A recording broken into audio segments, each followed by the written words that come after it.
Vamos a empezar ya.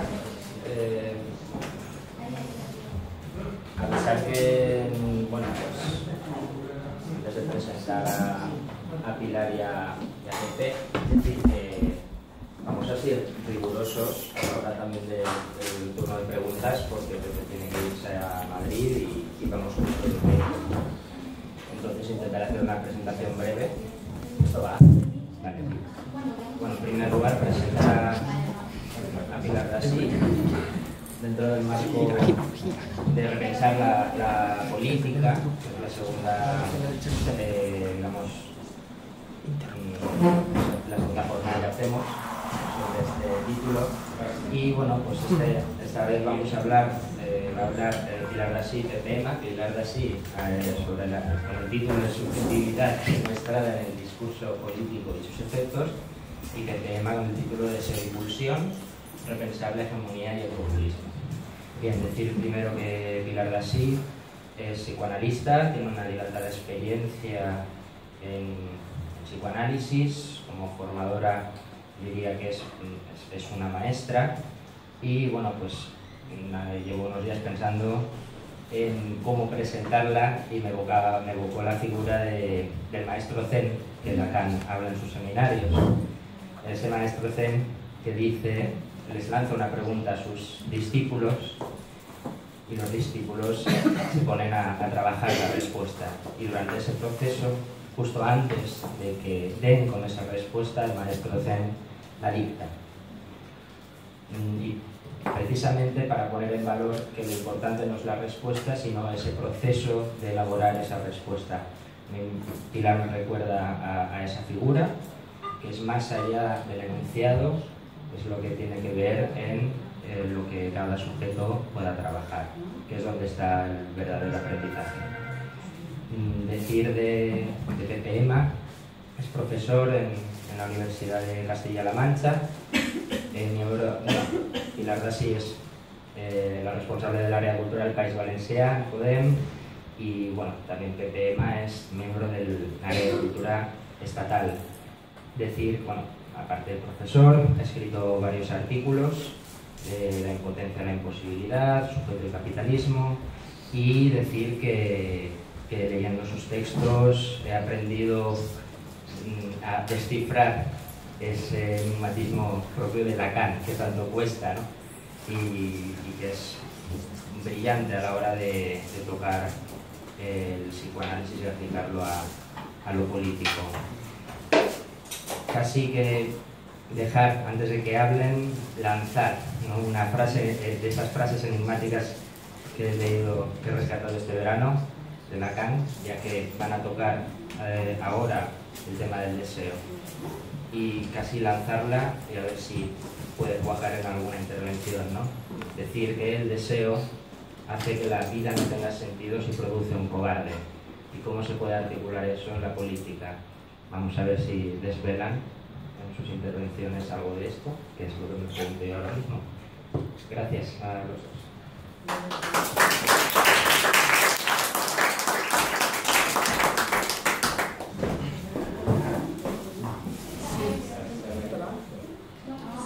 ¿Sí? Vale.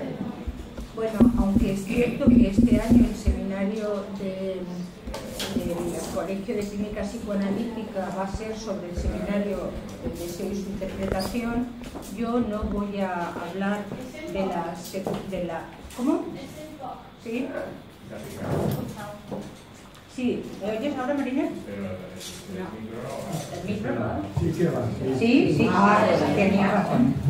Bueno, que decía que aunque este año el seminario que nos ocupa en el Colegio de Clínica Psicoanalítica es el deseo y su interpretación, seminario 6 de Jacques Lacan, yo no voy a abordar el tema de la subjetividad desde ese seminario, sino que lo voy a abordar porque creo que es un tema muy complejo, porque la subjetividad está secuestrada en el discurso político.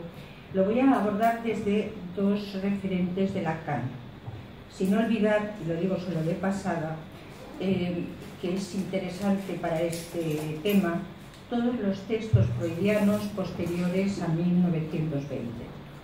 Fundamentalmente hay la conferencia 35, que a mí me gusta muchísimo, de 1932, que es una conferencia que Freud nos hace interrogarnos precisamente sobre las mismas preguntas que tenemos en la coyuntura política actual. Una vez caídos los grandes metarrelatos del siglo XX, nosotros nos hacemos, yo sé que está en las construcciones teóricas de todos nosotros, una pregunta que ya Freud se hace en 1932. Ese es uno de los textos de referencia, que por supuesto no lo voy a desarrollar en absoluto, y otro texto que me parece vital para entender la realidad política actual y el tema de la subjetividad es la relectura que hace Lacan de Inhibición, síntoma y angustia. Y digo la relectura porque precisamente es sobre la base de este texto freudiano donde Lacan construye lo que la ciencia secuestra, y es la consideración del sujeto. Y lo construye el ser, el ser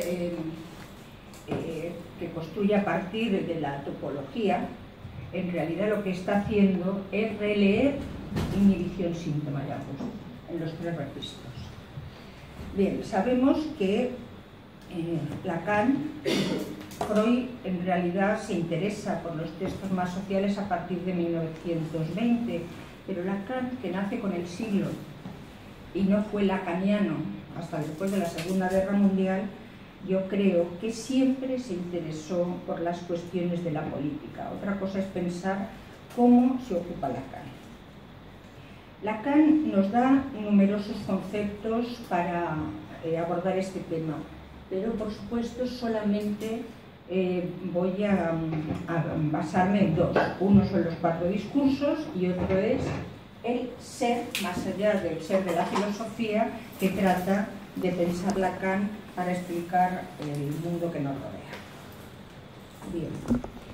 El nudo Borromeo lo que hace es rescatar la triada freudiana y plantearnos a partir de ahí un inconsciente real y no ese inconsciente pensamiento que desarrollan los postfreudianos, alejándose del pensamiento freudiano. La deriva que toma el psicoanálisis freudiano a partir de la muerte de Freud, bueno, yo creo que desde la teorización de la segunda tópica hace que se olvide que el inconsciente no tiene nada que ver con el pensamiento. No se puede racionalizar el inconsciente. Cualquier racionalización del inconsciente es un pensamiento y precisamente hay algo en el inconsciente que es incognoscible, por decirlo de alguna manera. Por otro lado, también Lacan nos dice que no hay otro malestar en la civilización más que el malestar del deseo. Esa frase, que es una frase típica y tópica de Lacan, creo que también hay que entenderlo, porque si no, los conceptos lacanianos son ambiguos. Esta mañana lo veíamos en la universidad. Más que ambiguos, se prestan al malentendido. Cuando Lacan dice que no hay otro malestar en la cultura que el malestar del deseo, no está hablando de lo que deseamos cada uno, sino del deseo del humano en tanto que causa. Entonces, ese deseo que nos causa no es evidente, requiere de una interpretación. Y requiere de una interpretación también si queremos incidir sobre el momento que nos toca vivir. Entonces, para entender el momento que nos toca vivir y a partir de esta posición lacaniana, hay dos cosas que creo que hay que rescatar. La cuestión de los goces. Sé que esto es un poco enigmático, pero enseguida termino, sí, lo que quería era enmarcarlo. Porque no solamente gozamos con el cuerpo, que es la posición típica, el goce del cuerpo que goza, ¿no? Sino que también estamos invadidos por otros goces que la lengua civiliza. Y precisamente esos goces que la lengua civiliza son los que están excluidos del discurso político. Por otro lado, la cuestión del sentido, que también llama al equívoco cuando hablamos desde el lenguaje común. Hay dos sentidos. un sentido que es aquello a lo que le damos sentido cuando hablamos o cuando algo nos preocupa, y luego está el sentido como causa real, que también tiene que ver, se me olvidó ponerlo ahí precisamente, en el centro de todo, el objeto. A ver, es decir, tenemos ya dos sentidos y varios goces. Bien. Hay dos cosas que rescato de esta posición de inicio para desarrollar lo que quiero decir. Y es que, si bien este esquema puede dar cuenta de los efectos en el sujeto del discurso capitalista, y ya que permiten enfrentarnos al sinsentido de lo real. Y luego esto que he empezado a esbozar antes es la siguiente posición de Lacan, y es que dice que ese pensamiento, esa consideración del inconsciente pensamiento o del ser ligado al pienso, que viene de la filosofía, es un error que se ha cometido y que aleja al psicoanálisis de la posibilidad de incidir sobre lo social. Porque es cierto que el hombre nace en un baño de lenguaje, pero el lenguaje es un producto en constante evolución. Cada uno de nosotros solo tenemos un pequeño acceso a un sector de la lengua, a un pequeño dialecto. No tenemos todos la misma lengua, aunque hablemos el mismo idioma. Eso quiere decir, si no tenemos la misma lengua, aunque hablemos el mismo idioma, quiere decir que habrá que tener en cuenta la cuestión de la subjetividad. Por eso, leer al respecto nos dice, ¿qué nos limita? ¿Qué nos limita a cada uno? Y dice, el texto hablado por la familia, el texto social, las experiencias vitales, emocionales, eróticas, es decir, la experiencia existencial, el goce de cada uno en relación a cómo nos afecta. Entonces, añade que se pregunta qué es el pensamiento, y retoma Lacan diciendo que el pensamiento es una operación por la cual algunas palabras introducen en el cuerpo representaciones imbéciles. ¿Qué quiere decir esta frase tan fuerte, no? El pensamiento es una operación por la cual algunas palabras introducen en el cuerpo algunas representaciones imbéciles. ¿Por qué dice Lacan que las representaciones son imbéciles? Un psicoanalista sabe que el pensamiento es aberrante por naturaleza, no porque los pensadores sean idiotas, sino todo lo contrario, porque por más geniales que sean, su pensamiento siempre yerra en relación a lo real. Es decir, lo real no surge del pensamiento, como el inconsciente no es un inconsciente pensamiento, igual que el acto no piensa. Hay tres actos a considerar.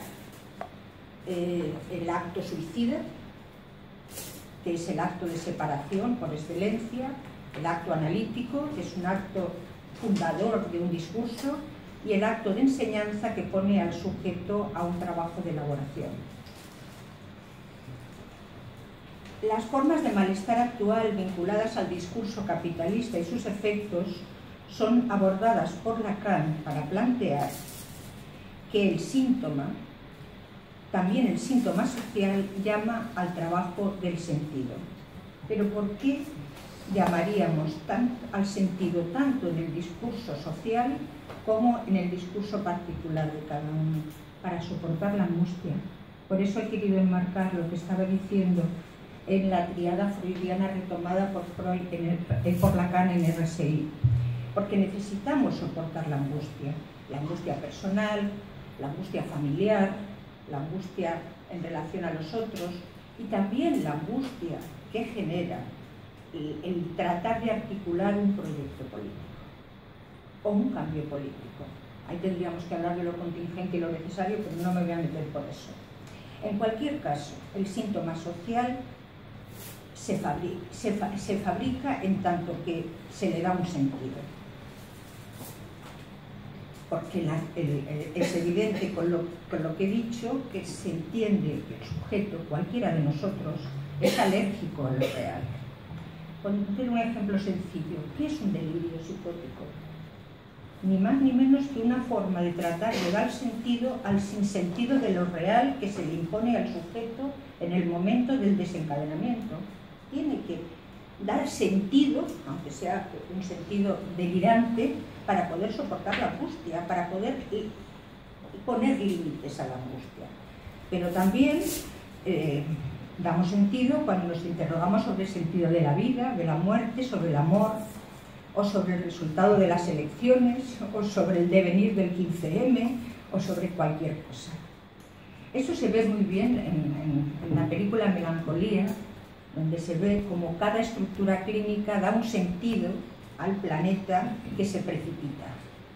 La obsesión, la psicosis, la histeria, el niño, hasta el caballo que goza con su cuerpo porque sabe cuáles son, sabe que algo va a ocurrir. Desde el ser Borromeo que Lacan desarrolla en RSI, se pueden cernir muchas cosas de la política. Por ejemplo, la memoria histórica, el retorno de lo religioso al que estamos asistiendo, el discurso científico, el único discurso que por otro lado también considera lo imposible, igual que el psicoanálisis, las derivas del discurso capitalista que ignora el goce otro y en consecuencia no sabe que el amor hace signo, y otros aspectos que no voy a enumerar, pero que posiblemente saldrán en un coloquio. Me centraré solamente en el discurso científico y en las derivas del discurso capitalista, discursos que estructuran la cultura tecnocientífica y tardocapitalista. Jacques Miller ha mostrado cómo el amo, como discurso, está suplantado por la alianza del sujeto liberal, del capitalismo y el científico. Además, el uso que el sujeto liberal hace de la ciencia, la forma en que pone a trabajar el saber científico, le lleva al punto de tratar de remodelar la realidad del mundo, de acoplar la realidad a la consideración de que es un real cuando no es cierto. Confunde la ciencia, este es un problema que esta mañana de alguna manera se ha puesto de manifiesto de forma para mí muy satisfactoria, porque creo que habéis roto algo discursivamente de eso, ¿no? Lleva a confundir realidad con real. Y Jacques Miller afirma con Lacan que la posición científica está implicada en lo más íntimo del descubrimiento psicoanalítico, pero también nos recuerda que en 1970 Lacan dice que la ciencia es una ideología de la supresión del sujeto. ¿Cómo podemos comprender esta aparente paradoja? Para ello es necesario aproximarnos a los discursos de Lacan, porque allí podemos entender la dimensión real del objeto A en su equivalencia de plus de goce y plusvalía. Lo que llamamos la nueva política no implica producir nuevos significantes, cosa que oigo muchísimo últimamente. Implica o implicaría un cambio de discurso. Porque producir nuevos significantes nos coloca, por un lado, a merced de la manipulación de los medios de comunicación, porque la comunicación hace semblante de saber, cuando solo es una imagen. Y precisamente la comunicación es la causa de que la ciencia haya construido un imaginario muy potente, pero no olvidemos a los que estamos familiarizados con el discurso analítico, un imaginario, ni siquiera una simbolización de ese imaginario. Pero también producir nuevos significantes corre el riesgo de la reinterpretación y absorción por el discurso capitalista que lo fagocita todo. Eso es por la propia estructura del discurso capitalista, que la he dibujado mal ahí, pero se puede encontrar, he puesto los lugares únicamente. Pero además los significantes se desgastan, se manipulan, se usan, como estamos viviendo a lo largo del 2014-2016. No hay nada más que escuchar un telediario o incluso leer un telegrama. Utilizamos nuevos significantes, pero no hacemos nada más. Porque es cierto que el 15M pulsaba por expresarse, ¿no? Pulsaba en el sentido de la pulsión, pulsaba por decir algo. Y sabemos que cuando queremos dar sentido a cualquier... ¿Y qué hacemos cuando queremos dar sentido a cualquier cosa en nuestra vida? Damos sentido añadiendo significantes. Es así.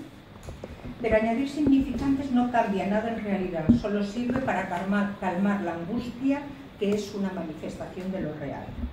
Hay una excepción en los cuentos de Chekhov, pero no me puedo meter por ahí. Chekhov hace justo todo lo contrario.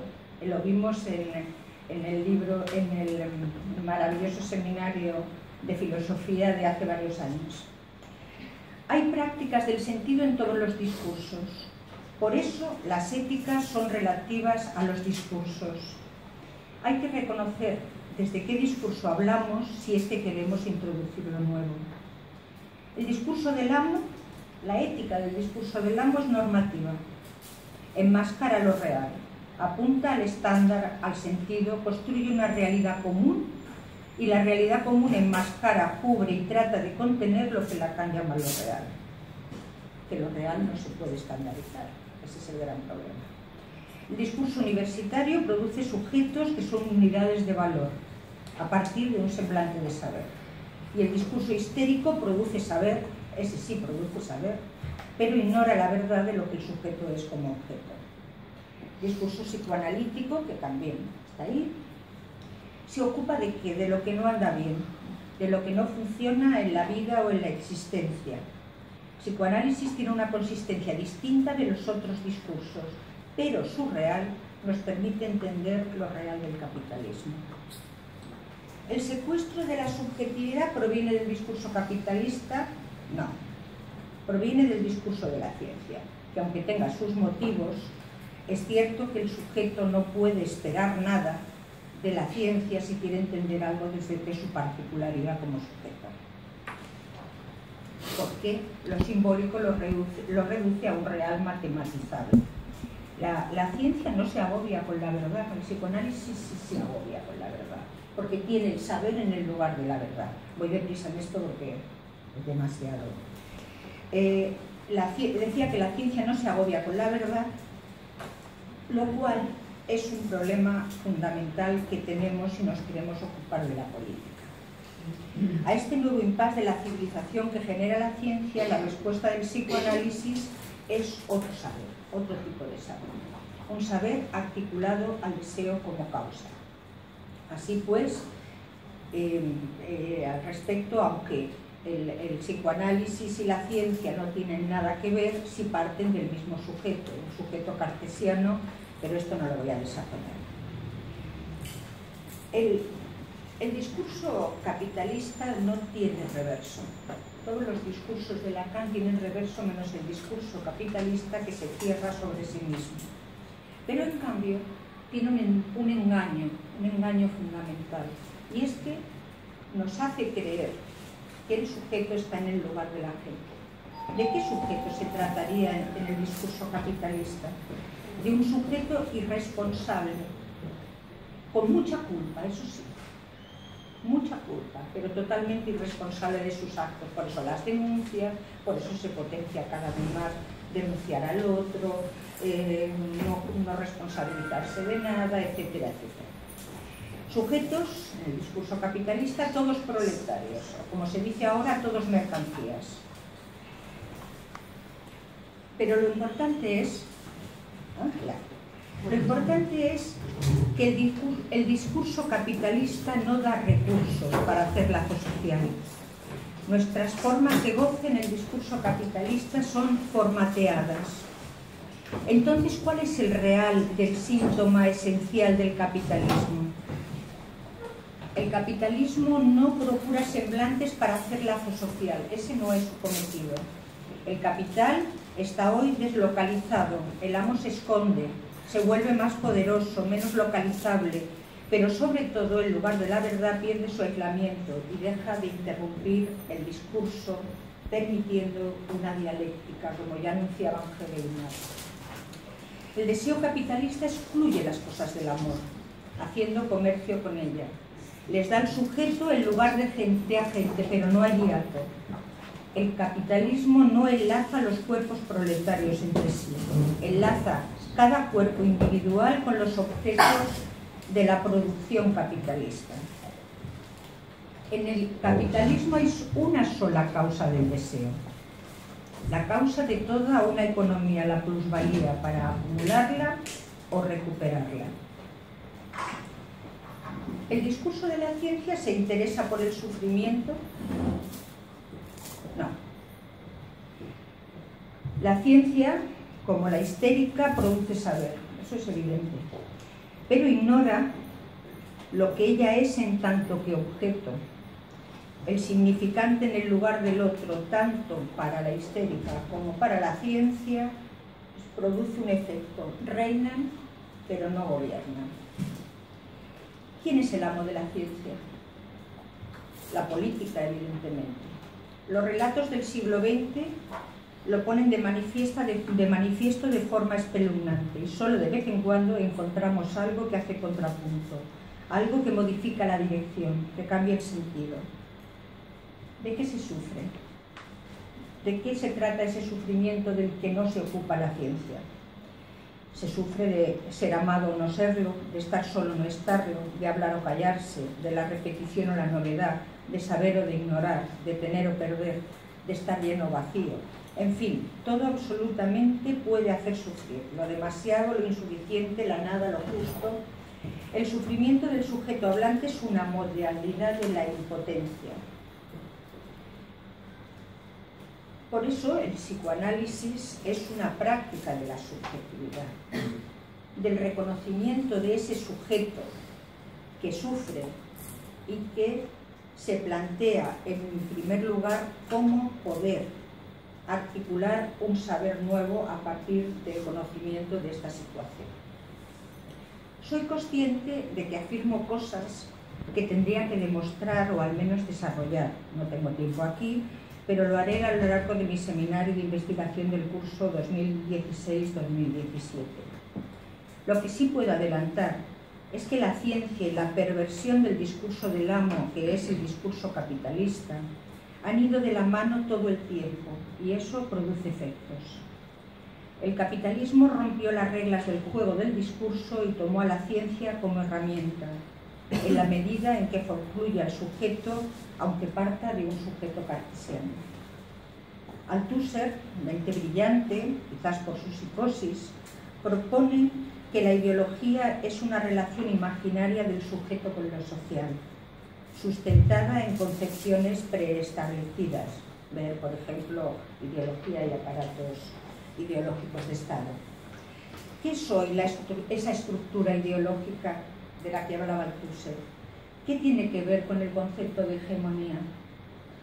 ¿Qué era ya para él, familiarizado con Freud, amigo de Lacan, siendo un psicótico y en consecuencia, como vemos en Melancolía, saber cuántos garbanzos hay en el tarro? ¿Os acordáis de esa escena de la película Melancolía, donde... ¿no la habéis visto? Bueno, pues luego la comento si queréis. Quiero decir que al ser psicótico está más en relación con lo real que los neuróticos que pasamos por el filtro del sentido. Se ve muy bien en la película Melancolía. Las condiciones del mercado influyen sobre la ideología, pero la ideología da forma a la ciencia y al pensamiento. El significante es tonto, dice Lacan. Y lo hacen en un sentido determinado, el sentido gozado de los baches del mercado. Así que Althusser no iba tan desencaminado. ¿No será precisamente que excluir los objetos pulsionales y los destinos de la pulsión en el ser hablante de las cosas de la política es lo que produce que demos vueltas y vueltas, como ya anunció Hegel y fue retomado por Marx, materializando el concepto? Las revoluciones giran y giran y vuelven al mismo lugar, decía Lacan en el 68. Lo vemos desde el materialismo histórico que plantea Queimada. También lo vemos de alguna manera en El elegido, que salió ayer, la película sobre Trotsky. Lo percibimos en cualquier cambio, en cualquier país que por un tiempo nos haga temblar de emoción. La famosa frase del Marqués de Sade, de filosofía en el tocador, francés es un esfuerzo más, quiere decir, el francés es un esfuerzo más para avanzar hacia el goce. Y revela la imposibilidad del sueño del bien universal. Lacan nos da al respecto otra herramienta, las fórmulas de la sexuación y los cuantificadores lógicos que desarrollan los seminarios 18, 19, 20, 21. La posibilidad de pensar más allá del fantasma, la consideración de la posición femenina más allá de la posición histérica, la disimetría fundamental que ya fue anunciada por Platón en el banquete. Al discurso capitalista no le interesan las cosas del amor, no le interesan las cosas de las mujeres, no hay lazo social, rompe las reglas del juego del amo y del esclavo, incluso la lucha a muerte por el puro prestigio o el alma bella e indiferente de Hegel. Al discurso capitalista solo le interesa el goce fálico, tener o no tener. La pregunta por el ser está ausente y eso repercute en el finismo contemporáneo, tan distinto al cinismo de la escuela del perro. Y por eso Lacan desarrolla el ser Borromeo. Quizás el joven Marx supo leer esto. El joven Marx, periodista, quizás antes de ser marxista, sí que se preocupaba por las consecuencias de los actos ahumanos y lo que era esperable que produjeran en todos nosotros, vergüenza. Años después de Marx, Lacan diría que solo la vergüenza da cuenta de que lo real está concernido. Lacan nos advierte de que ya no hay vergüenza, porque el significante amo está prisionero en el discurso capitalista, está negado, rechazado, secuestrado, y en ese discurso también las cosas giran y giran sobre sí mismas, pero no ya en nombre de lo humano, o de la pulsión, o de sus complicaciones derivadas del lenguaje, sino en nombre del dinero, del capital.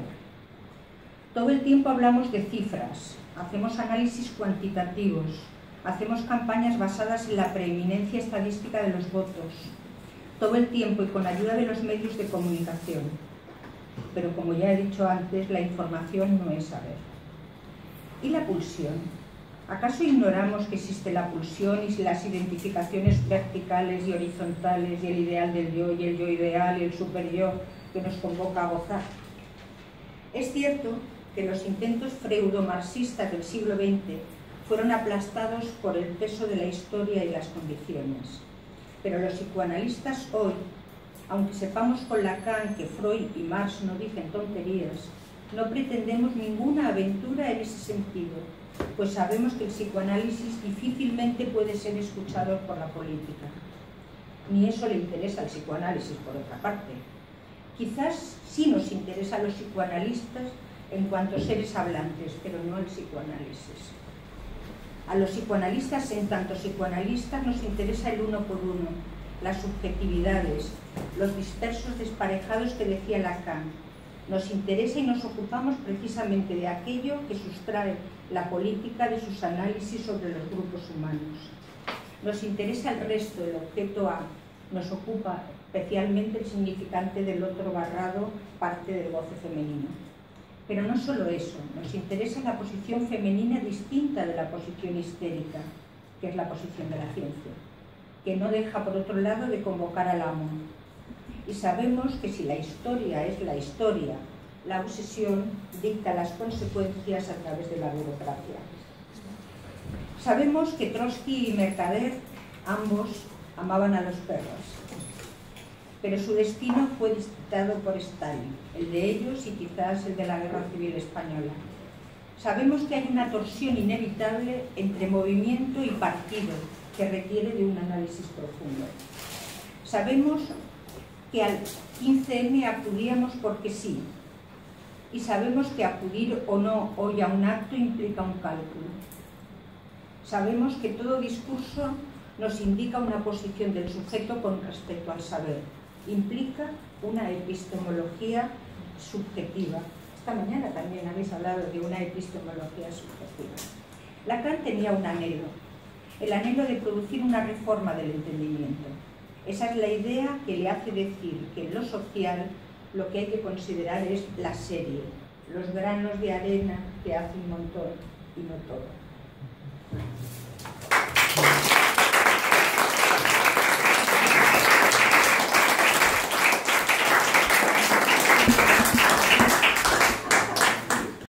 Habéis sobrevivido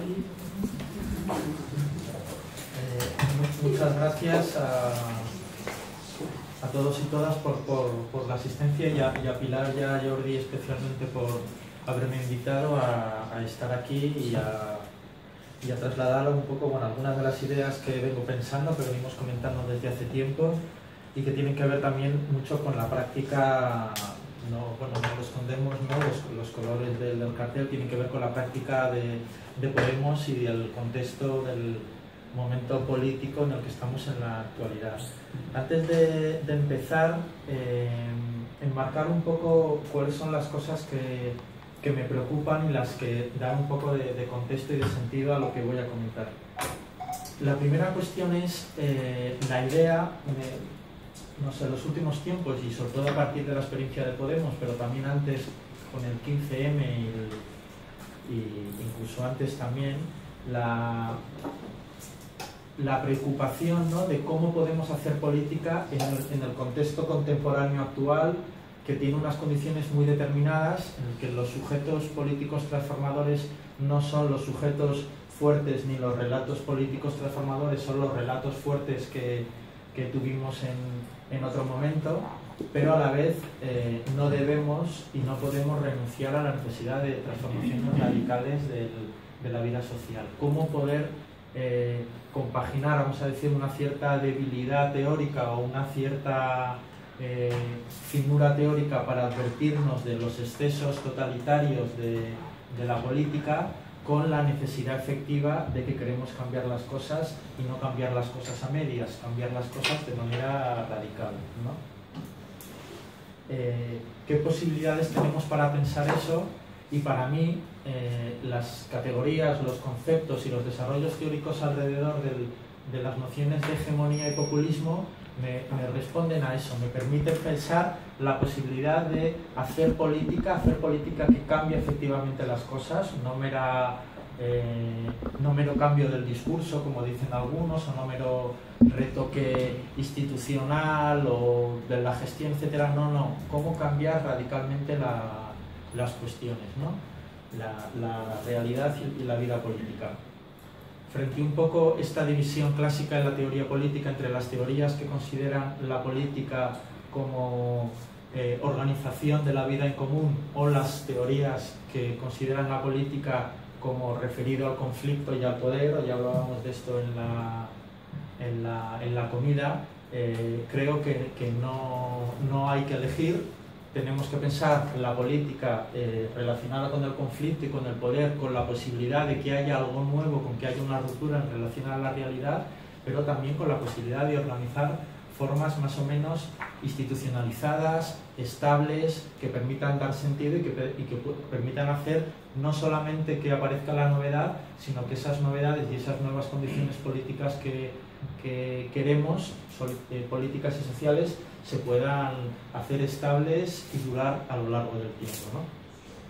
Para mí, hegemonía y populismo me permiten pensar en estas cuestiones sin tener que elegir uno de los extremos. La segunda cuestión que me preocupa y tiene que ver con lo que voy a decir también es la incorporación de la cuestión de la subjetividad para pensar la política. Desde luego, esto es clave y nos lo permite hacer el psicoanálisis, pero no solamente el psicoanálisis. Toda la política, vamos a decir, que empieza o que toma un polo fuerte de fuerza en los años 60 y en los años 70, los movimientos alternativos, la política contracultural en el terreno de lo cultural, vamos a decir, muy especialmente el feminismo, dan cuenta de que no podemos cambiar las estructuras sociales sin tocar la fibra de los sujetos que participan de ellas. No podemos hablar de un cambio, vamos a decir, de la objetividad social sin tener en cuenta la pasta, la materia de la cual están hechos los sujetos, que son parte activa de la posibilidad del cambio, pero también parte activa de la complicidad con la situación. Tenemos que atender, por lo tanto, no solamente a las ideas y a los grandes diseños de una nueva sociedad, sino a lo que caracteriza desde el psicoanálisis y desde otras experiencias teóricas y políticas, la subjetividad, que es todo este plano de lo que de manera general podemos llamar los afectos, las pasiones, etc. Con el feminismo sabemos que hay que tocar esa fibra y que la realidad se cambia tocando los afectos y las pasiones y la vida cotidiana también, ¿no? Esta es como otra segunda preocupación. La verdad es que, según lo voy contando ahora, porque esta introducción la he montado ahora, esto tiene un poco como un relato casi autobiográfico, ¿no? Bueno, pues sí, realmente estas son las cosas que me preocupan.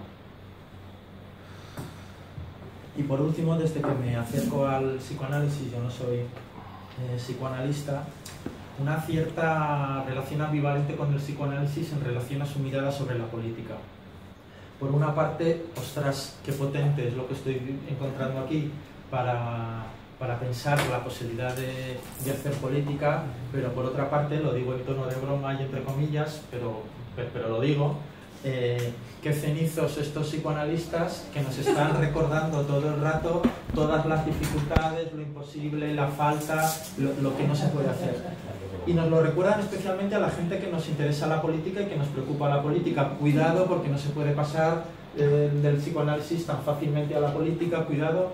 Sin embargo, este pesimismo hacia la política se convierte en un optimismo desbordante y que creo que es interesante recoger en relación a la clínica, en la que efectivamente hay resultados y la gente cambia de manera radical, aunque sea tocando pocas cosas, su forma de vida, si se confía que el psicoanálisis es capaz de hacer eso. En relación al arte también, ¿no? Estas relaciones entre el arte y el psicoanálisis, de cómo lo sublime, cómo hay experiencias de algo total en la experiencia artística y en el amor, ¿no? En el amor, a partir del... Bueno, hay unos primeros momentos en el psicoanálisis de sospecha hacia el amor, pero luego hay una apuesta, incluso, ¿no? Casi como alternativa al discurso capitalista. Oye, podemos comprometernos, podemos ir a fondo en el amor, podemos darlo todo ahí, y hay una posición en la que no hay que ceder y que hay que sostener con coraje y valentía la posibilidad del amor. Sin embargo, en la política todos los mensajes son cuidado. Cuidado porque viene el totalitarismo, cuidado con las identificaciones con los líderes, porque se hace masa, cuidado, todo cuidado, cuidado. Vale, muy bien, cuidado, pero también tenemos cuidado en el amor, en la clínica y en el arte, y sin embargo nos tiramos a cabalgarlo con alegría, ¿no? Entonces, algo de esta mirada optimista en estos tres planos lo podemos llevar a la política. Pues mi idea es que sí, que vale, muy bien, vamos a tener en cuenta estas precauciones, pero vamos a tirar para adelante en la política también con esto.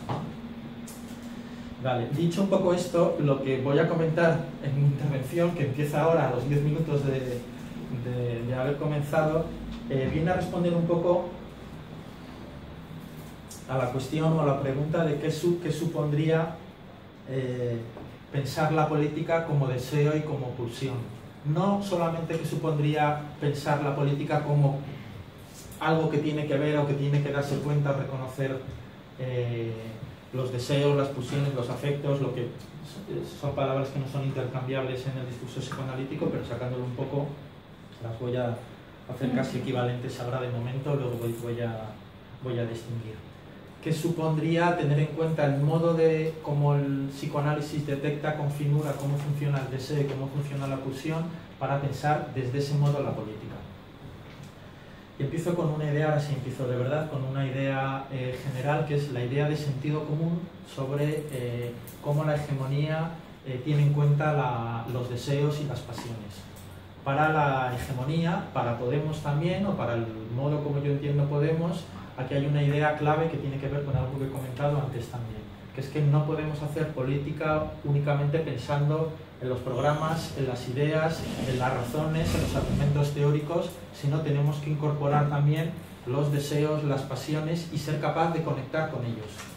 Podemos, no sé, le hago una crítica aquí ahora a Alberto Garzón, con todo el cariño también, que en algún momento le he escuchado decir que la gente en la crisis se ha dado cuenta de que un discurso anticapitalista o un análisis de la realidad anticapitalista es una alternativa. Bueno, puede ser que sí, puede ser que no, pero no es únicamente una cuestión de darse cuenta o una cuestión de razones. Tiene que ver cómo tus pasiones, las cosas que te movilizan, tus motivos, el lugar que tú sientes que tienes en relación a los demás, te permite sostener una posición de compromiso con una actividad política. No solamente con cómo la racionalizas, cómo la piensas, sino cómo te sientes implicado, involucrado, movilizado por ella y movilizado por otras cosas. Y Podemos esto lo sabe bien cuando se da cuenta de que mucha gente se siente muy movilizada por la política, no en las manifestaciones, no en las reuniones de militantes de 5 horas, que hay mucha gente que nos sentimos movilizados en eso también, sino viendo hace 2 años a Pablo Iglesias en las tertulias discutiendo, bueno, pues allá había discutiendo con la extrema derecha española. Bueno, pues allá había algo que conectaba de alguna manera, que podía tener efectos políticos y que no pasaba únicamente porque Pablo Iglesias ofreciera ahí un mejor programa, un mejor análisis de la realidad. En ese sentido, entonces, la hegemonía tiene que conectar con esos deseos, con esas pasiones. Este enfoque me parece muy interesante, lo defiendo. Podemos lo ha utilizado extensamente, ¿no? Hablando de la ilusión, utilizando bueno, diferentes mensajes y estrategias que apelan a esta movilización afectiva, pero tiene esta mirada tiene algunos límites. Si queréis no los voy a comentar para avanzar un poco más, pero luego podemos volver sobre ellos. Me parece que esta mirada es necesaria, es interesante, y creo que es especialmente para Podemos en este momento interesante combinarla, conjugarla con la mirada que tiene el psicoanálisis sobre el deseo, que es diferente a esta mirada de la hegemonía. Hay una idea central, esto es una selección arbitraria por mi parte para pensar el deseo únicamente a partir de lo que voy a decir, tiene muchos más matices, pero hay una idea que me parece fundamental. Para el psicoanálisis, para Lacan especialmente, el deseo tiene que ver con cómo los sujetos aspiramos a hacer algo, nos implicamos hasta las trancas en hacer algo, no tanto porque queremos conseguir determinado objeto, sino porque nos sentimos movilizados por una causa. Lacan, en un momento de su enseñanza, en el seminario 10, pasa de pensar el objeto de deseo como algo que está al final, como algo que quieres alcanzar, a pensarlo como algo que te moviliza.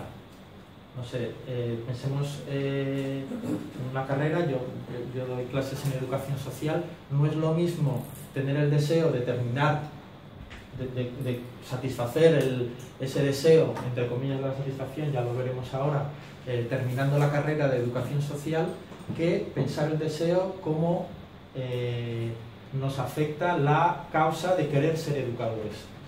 Si queremos ser educadores, el hacer la carrera de educación social puede ser un elemento, pero no es el final del deseo ni la realización del deseo, es un paso más de una causa, y aquí va la idea importante, y aquí hay una cierta ética del psicoanálisis sobre esto. El sujeto que desea, el sujeto deseante, es un sujeto que es capaz de sostener un descabalgamiento entre la causa y lo que luego es capaz de hacer en la práctica. Ejemplifico esto con un ejemplo político. La igualdad. Podemos tomar la igualdad como una causa sabiendo que nuestra práctica política va a estar impulsada por defender, por sostener, por construir la igualdad, pero desde esta mirada sobre el deseo, luego este programa político, esta medida concreta, esta intervención en el Parlamento, esta propuesta legislativa, etcétera, no van a ser el final, no van a ser el culmen, ni van a cumplir definitivamente con la satisfacción de la causa de la igualdad. Y tenemos que aprender algo, y ahí está el sujeto, porque esto solo lo sostiene un sujeto que es capaz, o sea, solo aparece el sujeto cuando es capaz, el sujeto de deseo, cuando es capaz de sostener este descabalgamiento entre una causa muy grande que a uno le moviliza y luego las experiencias concretas en las que uno trata de llevar a la práctica ese deseo, que nunca, vamos a decir, están del todo a la altura de la importancia de la causa. El sujeto deseante es un sujeto que no está solo, al menos, desde luego, vamos a ver que tiene que construir vínculos con otros, pero hay algo que acompaña siempre al sujeto que desea, que es la insatisfacción del deseo. Hay deseo desde esta mirada lacaniana cuando hay insatisfacción, y lo sabemos muy bien y lo sabéis, yo lo he aprendido de vosotros en la clínica, que una sociedad en la que te promete satisfacer todo, finalmente lo que hace es aumentar la desaparición del deseo, vía depresión, vía lo que sea. Una sociedad que te promete que puede satisfacer todos los deseos, entre comillas, veremos que no es tanto la satisfacción del deseo ahí. Finalmente lo que hace es que no seamos capaces de desear. Me parece esto clave porque creo que este sujeto deseante es un sujeto al que debemos, alguna noticia tenemos que tener en Podemos para poder convocar a este tipo de sujeto.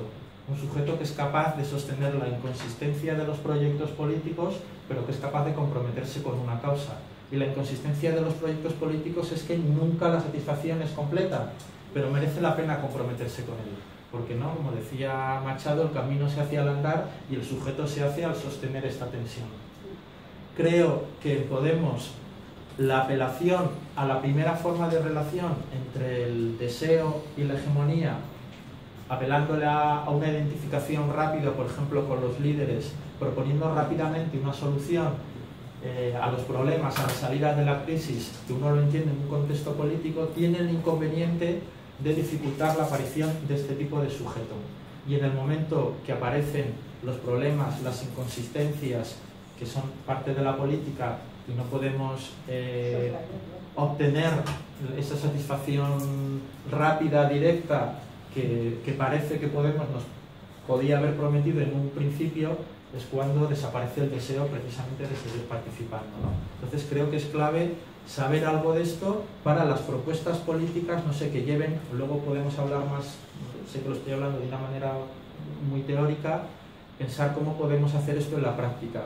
Es decir, ánimo, queremos comprometernos con esto, es necesario transformar esto, pero hay una especie de cláusula de reserva, aun a sabiendas de que esta forma de hacer política tiene inconsistencias, tiene incoherencias, tiene dificultades, precisamente por eso nos comprometemos con ella, ¿no?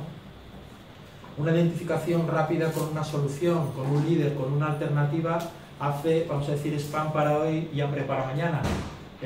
Y esto lo hemos visto también incluso en el análisis demoscópico del voto, cómo ha habido, por ejemplo, un voto con la oscilación de un voto de Podemos hacia otras opciones, por ejemplo, Ciudadanos, en el momento que alguien, opciones que ideológicamente, en el plano de las razones, nos parecen absolutamente contradictorias. Se puede explicar un poco por esta volatilidad en identificarse con una solución total, que de repente vemos que tiene sus inconsistencias, pues buscamos otra y nos vamos de la derecha a la izquierda o de arriba a abajo, como sea, sin ningún problema, porque no hemos sido capaces de construir esta subjetividad deseante a la que apela el psicoanálisis. Podría terminar aquí,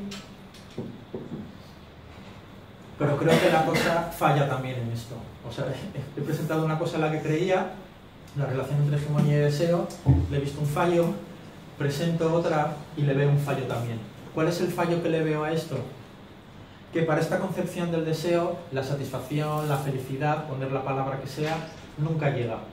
Siempre va a estar en el horizonte, ¿no? Desde la noción de democracia por venir por Derrida hacia todas las advertencias del psicoanálisis sobre pues la posibilidad de caer en el totalitarismo, todas las críticas sobre el populismo de Podemos, etcétera. En la medida que uno propone algo, una transformación radical, ya hay muchas voces diciendo, ojo, cuidado, que una transformación, una revolución radical trae la posibilidad del totalitarismo, ¿no? Y efectivamente la puede traer también. Esperanza Aguirre, ¿no? Un cambio radical de la sociedad. Cuando alguien quiere cambiar radicalmente la sociedad, eso nos trae, bueno, es el argumento contra Podemos, es el comunismo, es Venezuela, o sea, la posibilidad de una ruptura efectiva de lo que hay es una utopía que nos lleva al desastre, ¿no? Y en la teoría igualmente también, ¿no? En la teoría mucho cuidado con defender estas posiciones, porque una idea de revolución, la revolución de los grandes relatos, ya hemos visto en el siglo XX que nos ha traído, ¿no? La experiencia del estalinismo, de las revoluciones fallidas, el nuevo amo de Lacan, podemos situarlo también en esa posición. Y entonces, bueno, es la única posibilidad entonces. No podemos, sabemos que no hay una sociedad armónica, tenemos que admitir esta insatisfacción solo podemos defendernos para que la insatisfacción sea un poquito menos, es lo único que podemos hacer políticamente. Y aquí creo que es interesante pensar una ética o una posición que tiene que ver con la pulsión. La pulsión para el psicoanálisis, al contrario que el deseo, se satisface siempre. Siempre hay satisfacción pulsional. Creo que esta imagen de la lluvia que cae y que siempre encuentra una salida, ¿no?, en el río, sea como sea, siempre encuentra una satisfacción pulsional. ¿Cómo es la satisfacción pulsional para el psicoanálisis? ¿Es una satisfacción que te lo da todo, que te da la felicidad ya? No, esa es la promesa igual del discurso capitalista, no va a haber fallo. Es una satisfacción que se produce, pero a la vez descabalga, tiene un exceso y un defecto, incomoda al sujeto. Bueno, ahí está toda la teorización, más bien lacaniana, sobre el goce y la pulsión de muerte, en la que esa satisfacción pulsional es algo que nos da gusto, que nos acerca a esta posibilidad de encontrar algo vinculado a la felicidad, con muchas comillas. Lacan decía que todos los sujetos son felices precisamente en este sentido, en el sentido de hasta el sujeto más deprimido o el sujeto más triste está encontrando algo de satisfacción en esa tristeza o en esa insatisfacción. Y yo creo que esto, hago un paréntesis, lo podemos ver también en algunos críticos de la política en la actualidad, que encuentran mucha satisfacción en la insatisfacción, en que las cosas estén mal, ¿no? Bueno, cierro el paréntesis y luego lo ampliamos y lo comentamos más. Pero me parece interesante pensar cómo hay algo en la experiencia humana que sí se satisface, y cómo podemos pensar algo en la política que sí se satisface también. Voy a relacionar esto con otra cuestión clave en el psicoanálisis que muchas veces también traemos para pensar la política, que es esta afirmación lacaniana de no hay relación sexual. No es posible encontrar una fórmula para la relación entre los sexos, ¿no? Podemos escribir todos los manuales que queramos, pero no hay manual de instrucciones para decir qué es lo que hay que hacer en una relación amorosa, por ejemplo, y que ésta salga bien. Este no hay relación sexual tiene una lectura negativa, que es la cosa va a ir mal. Pero Lacan, creo que es en el 21, en un momento dado dice una cosa clave muy interesante, que dice, no es tanto, lo estoy acomodando un poco a lo que me viene bien, los cuerpos sí se encuentran, ¿eh? Sí, dice, no es tanto que no haya relación sexual, sino que hay no relación sexual. Es decir, que hay relación, pero que en la relación siempre hay algo que no encaja bien.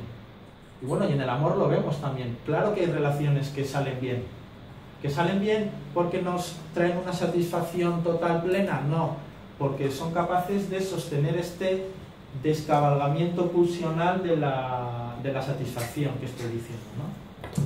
Desde este punto de vista, entonces, la cuestión clave no sería tanto como en relación al deseo, aceptar que nunca vamos a tener la insatisfacción, sino nunca vamos a alcanzar la satisfacción, sino aceptar que efectivamente sí hay satisfacción, pero es una satisfacción que no es total, es una satisfacción que está en nuestra vida cotidiana, que ocurre eso, no tenemos que aceptar, como nos han dicho tantos discursos, que somos finitos, que no lo podemos conseguir todo. No, tenemos que aceptar que en nuestra finitud conseguimos cosas, ¿no?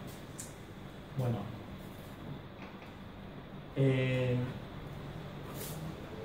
termino ya llevando esta cuestión otra vez de vuelta a la hegemonía y al populismo.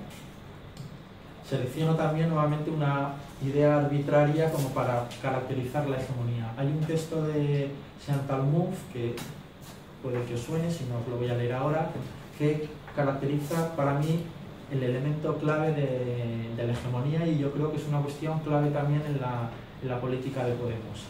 Lo leo y lo comentamos un poco. Dice Mouffe a mediados de los 80. Gramsci no concibió la hegemonía como imposición de una ideología de clase, sino como el establecimiento de un principio articulador sobre elementos ideológicos de origen diverso. Lo leo todo y luego comentamos. La lucha ideológica en clave hegemónica tiene lugar en el interior de las formaciones ideológicas existentes a fin de modificar su principio de articulación, y no entre formaciones ideológicas diferentes ya constituidas previamente que expresan posiciones de clase opuestas. Es decir, frente a la idea de tenemos la ideología, no sé, el neoliberalismo, el capitalismo, y nosotros venimos desde los movimientos con una ideología nueva y vamos a, como queráis, con el cañón, con el pico y la pala, como sea, a derribar esa para traer una nueva, una ideología nueva frente que gana, que derrota a la preexistente. Lo que dice Muth, que dice Gramsci, es que la hegemonía va de meterte en esa ideología dominante y transformarla, que hay siempre un conflicto en el seno de la ideología dominante, del sentido común, etc.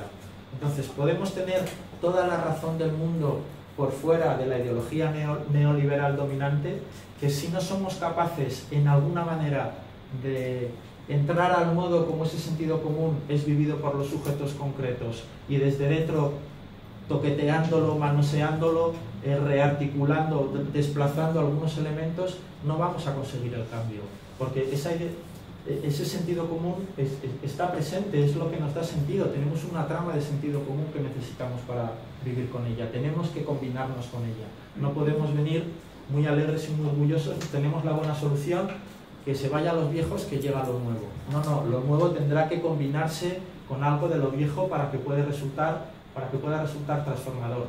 Para mí, para que pueda resultar radicalmente transformador, no para hacer una pequeña componenda, para que pueda resultar radicalmente transformador. Por eso no estoy muy de acuerdo con estas ideas que enfrentan por un lado una transformación radical y por otra la gestión en las instituciones, como si fueran cosas. No, es que tenemos que participar ahí, no solamente ahí, pero para manosear, como decía, las relaciones, los significados, las tramas de sentido de la ideología dominante y rearticularlas de otra manera, ¿no? Bueno, esta idea me parece clave. Y la noción de populismo, que también la caracterizo seleccionando algo arbitrario, ¿no? El populismo pasa por la construcción de un sujeto absolutamente artificial, que es el pueblo, a partir de la consideración de una situación particular como ejemplo, o de un colectivo, de la situación de un colectivo particular como ejemplo de una transformación para todos. Esto me parece clave también en la hegemonía y en el populismo. No estamos, también se critica, ¿no?, la idea de Carmena, lo veo, yo vivo en Madrid, últimamente en relación a Madrid, no es que no se puede hacer política para todos. ¿Cómo que no se puede hacer política para todos? La política tiene que ser para todos. Eso exige opciones, tomar opciones, conflicto, finalmente favorecer a unos frente a otros, pero la política ofrece un proyecto universalista de transformación general para todos. Y el populismo es lo que hace, ofrece una situación particular, una mirada particular sobre unas condiciones políticas concretas y dice, la situación de estos ejemplifica el cambio que queremos para todos. Y esto está ocurriendo de manera latente en las relaciones políticas que queremos cambiar, que toman, por ejemplo, el ejemplo particular para pensar lo universal del sujeto emprendedor o del empresario. Nosotros queremos poner los sujetos que no tienen derechos, los sujetos que no tienen casa, los sujetos como ejemplo del cambio que queremos para todos. ¿Es una transformación que parte de algo particular? Claro que sí. ¿Que le da una prioridad a algo particular? Sí, pero que pone en el centro, por ejemplo, no la posibilidad de obtener beneficio económico, sino la posibilidad de garantizar derechos. Y queremos que eso se extienda como modelo social para todos. ¿Va a haber conflicto con eso? Sí, pero queremos que eso sea para todos. Nombrar a ese sujeto protagonista de eso, focalizar de manera, vamos a decir, radical y de ruptura en un momento dado, diciendo hay un sujeto que reclama una transformación, que es el pueblo, es para mí lo que caracteriza el populismo y es lo que merece la pena defenderse de esta manera afectiva que tiene el populismo de convocar a los sujetos. Bueno, quizás esta idea habría que abrochar un poco más, pero prefiero ir terminando para... Hay una frase que creo que va a poder cerrar mejor esto, de un párrafo de un libro magnífico de una autora argentina, Ariana Harwitz, en un libro de estos sucio, hasta desagradable, pero que te conmueve y te moviliza, que se llama La débil mental, y dice en un momento la protagonista: quisiera levitar a 2 centímetros del suelo, no alcanzar alturas espirituales, felicidades supremas, Olimpos, una tarde a 2 centímetros del suelo. Creo que esta frase puede reflejar bien en un momento la idea del deseo, ¿no? No voy a esperar a un gran horizonte trascendental, simplemente con levantarme 2 centímetros del suelo ya estamos cambiando algo. Y la frase, por ese lado, bueno, me parece interesante, pero creo que la podemos retorcer un poco. ¿Y si el Olimpo realmente no estuviera, como paradójicamente construye el deseo, ahí tan lejos, y estuviera precisamente el Olimpo a 2 centímetros del suelo? ¿Y si los cambios que queremos no fueran una nueva sociedad absolutamente imposible de conseguir, sino una nueva sociedad, pero que está casi ya aquí a 2 centímetros del suelo? Creo que esta lógica de la pulsión y esta apelación de la hegemonía a combinarse con lo que hay y esta apelación a la ruptura radical del populismo, creo que nos pueden dar buenas claves para tratar de que efectivamente la felicidad que busquemos, el Olimpo al que aspiramos, esté no allá en un horizonte trascendental, sino aquí solamente a 2 centímetros del suelo. Gracias.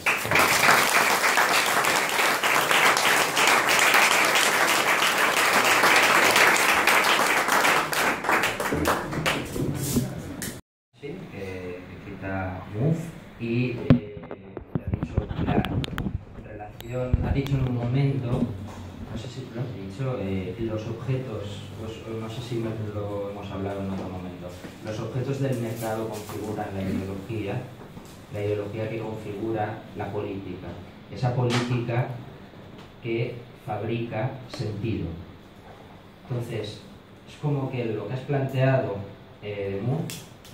Gramsci, es que no se trata de operar en la ideología desde la confrontación discursiva, es decir, esa política fabricante de sentido en el discurso, sino volver un paso atrás y que sea desde dentro de la política una forma de operar en esos objetos que yo veo esos objetos del mercado como aquellos, en el discurso capitalista, como aquellos que obturan el deseo, es decir, vienen a cortar, a cortocircuitar ese objeto que es causa del deseo, es decir, anteponen el objeto a esa posible experiencia del inconsciente que viene a decir el psicoanálisis, ¿no? Es decir, una política que pueda operar dentro de este embrollo del discurso capitalista, ¿no? Que vaya más allá de esa confrontación discursiva, pero que apunte creo que es lo que estamos hablando aquí, a ese deseo y recuperar al sujeto deseante, no al sujeto consumista, digamos. Es que no sé, me ha parecido tan compleja las intervenciones que hasta no sé si acabo de entender mi propia pregunta, pero no bueno, sé si la habéis como toda pregunta tiene implícita una respuesta, por otro lado, ¿no? Hay dos cosas. Una es que he leído, y aparte al preparármelo de hoy, en varios autores contemporáneos, una vinculación entre el concepto de hegemonía de Gramsci y el concepto de ideología en Althusser. Por eso he elegido yo Althusser, porque sabía que ibas a elegir a Gramsci. ¿Y por qué? Porque tanto uno como el otro hacen eso, interrogarse sobre la ideología de los aparatos del Estado para ver cómo incidir sobre ellos. Y con esto conecto con tus 2 palmos del suelo. Yo creo que el deseo, para Lacan, es como el viaje a Ítaca. Lo importante es el recorrido, porque total, Ulises llega a Ítaca y está 10 minutos y medio. A los 10 minutos y medio se vuelve a ir. Está un ratito allí con Penélope, mata a los pretendientes, que son 107. Quisiera yo tener 107 pretendientes en la puerta durante 20 años. Los mata y se pira otra vez a otra guerra. Pero en el recorrido pasan cosas del orden del deseo, el deseo de volver, pero pasan cosas. Yo creo que hay algo en lo que plantea Gramsci y lo que plantea Althusser. Estoy hablando de los autores referenciales, pero también lo que plantea Podemos hoy, con que de lo que se trata es de conocer de qué se trata, de cómo está el tejido social hoy, otro concepto que también viene de los años 70, pero lo empleo en aquel lenguaje, cómo está el tejido social hoy, para incidir, pero no sobre el sujeto neurótico que somos cada uno de nosotros, sino sobre el sujeto deseante que hace que en algunos momentos subvertimos la realidad haciendo actos que cambian los cursos de la historia. Por ejemplo, he leído este verano El hombre que amaba a los perros y antes de ayer vi la película.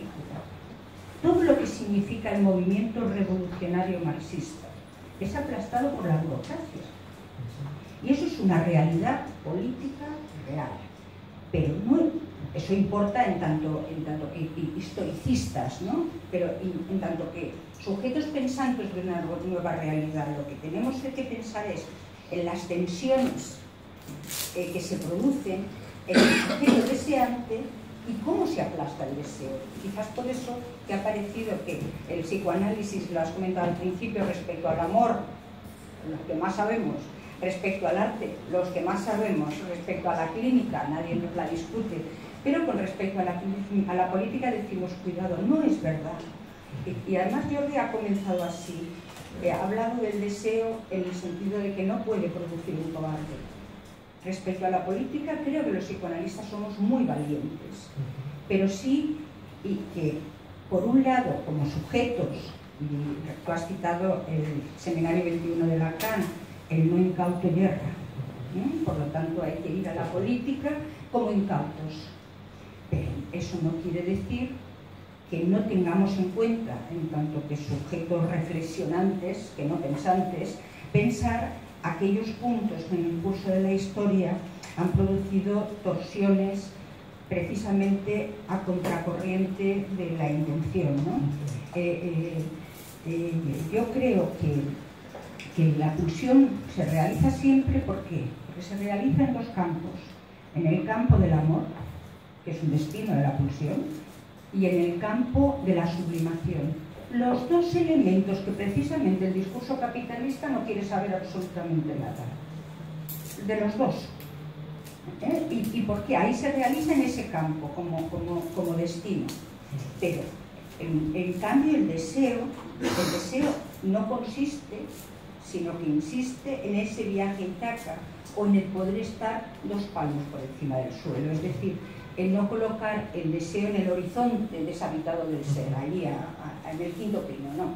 El deseo es lo que hacemos cada día, pero eso es la distancia entre un sujeto neurótico y un sujeto deseante. Y esa es la cuestión del éxito de Podemos, del éxito que, a pesar de lo que todos estamos planteando, es un movimiento que logra constituir un cuerpo social, que es verdad que en votos se contabilizan como 5 millones de votos, pero creo que no solo eso, sino que logra transformar el planteamiento del deseo de mucha gente. La gente sigue igual de pobre, los jóvenes siguen sin trabajo, la situación no ha cambiado sustancialmente, pero sí ha cambiado algo del orden, de la posibilidad, o como diríamos Lacan, siendo estrictos en el discurso, el reconocimiento de la posibilidad en la imposibilidad real de conseguir un sujeto armónico. Por eso yo he citado al Marqués de Sade. ¿Qué hace el Marqués de Sade? Franceses, un esfuerzo más si queréis ser republicano. Y lo dice en Filosofía en el tocador, un texto erótico, conocéis el texto, ¿no? La proclama. Pero lo que denuncia Lacan es el problema de lo que plantea Sade, que nos lleva a un planteamiento de un supuesto bien universal por llegar, que eso es lo que es imposible. Pero conseguir sujetos deseantes sí es posible. El psicoanálisis lo consigue uno por uno, y tú lo has dicho al principio. ¿Por qué no crear una estructura política que permita articular, fomentar los deseos? ¿Qué era la idea de los círculos, por ejemplo, en un comienzo? ¿Qué era la idea de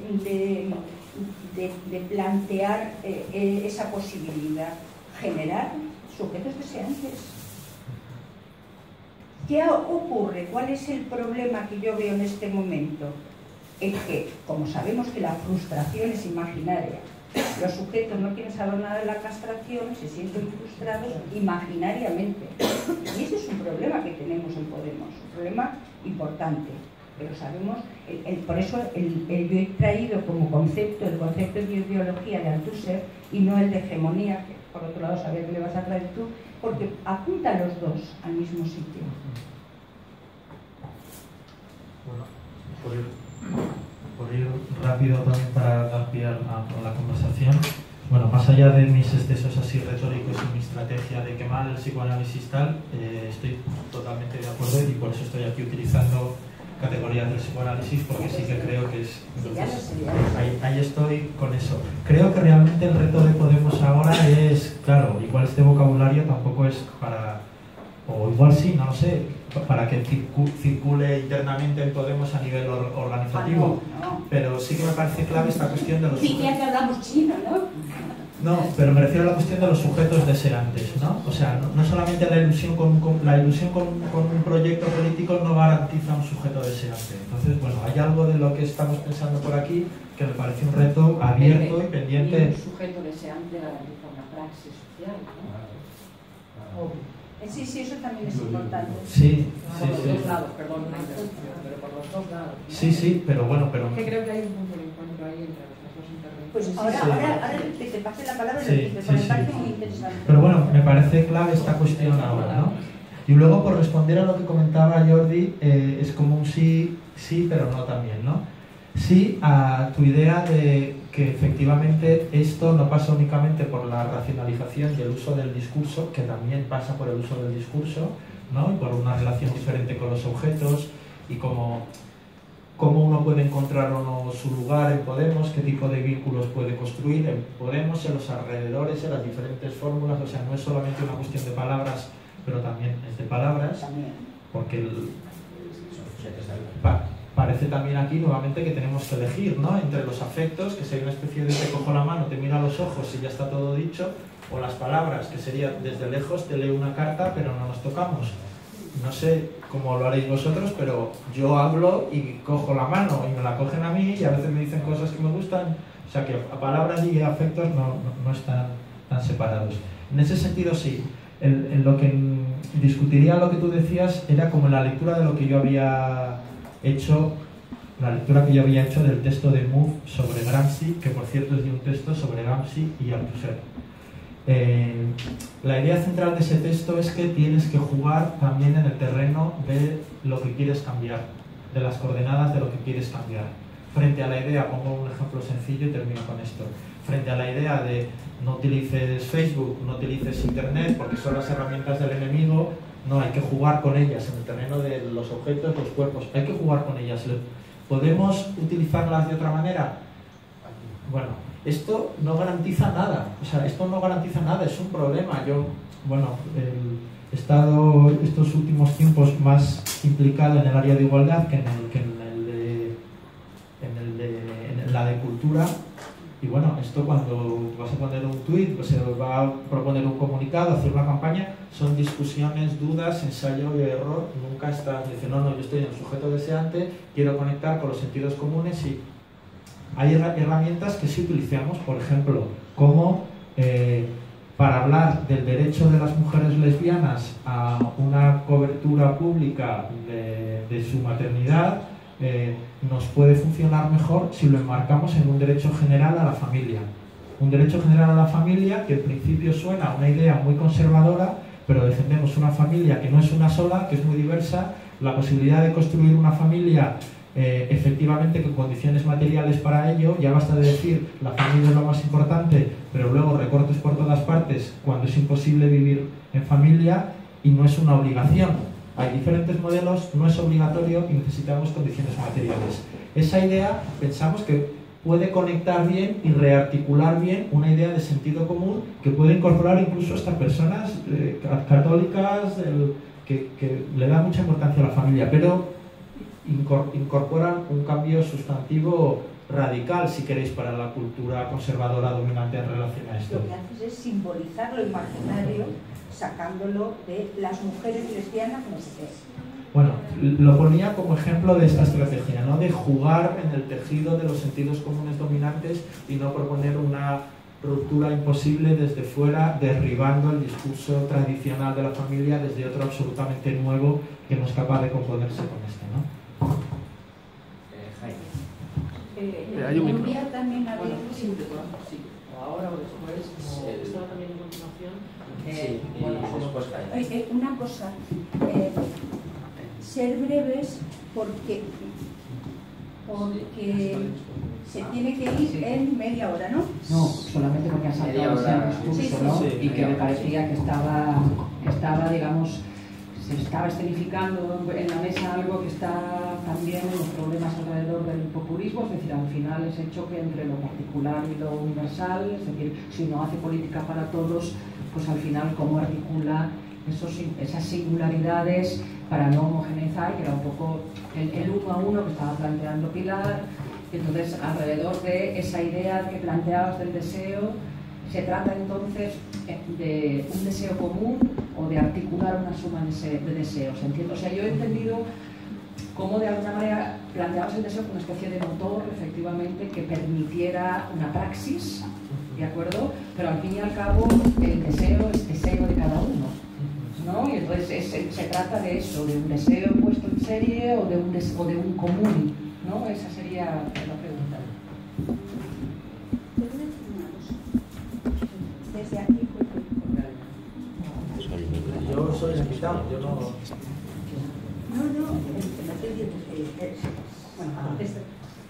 Que la respuesta a lo que dice Nuria quizás se puede ver desde ahí, desde las fórmulas de la sexuación. El lado hombre siempre es el para todos. El para todos quiere decir el bien universal. El lado mujer es precisamente lo que permite la multiplicidad del uno por uno. Pero entonces hay una multiplicidad del uno por uno del deseo, lo que estabas planteando, creo. Sí, o sea, realmente vas más lejos de lo que he dicho y creo que ahí está el asunto, y pensar cómo esta estructura subjetiva uno a uno del deseo que estoy defendiendo puede ser pensada en una organización que piensa lo colectivo.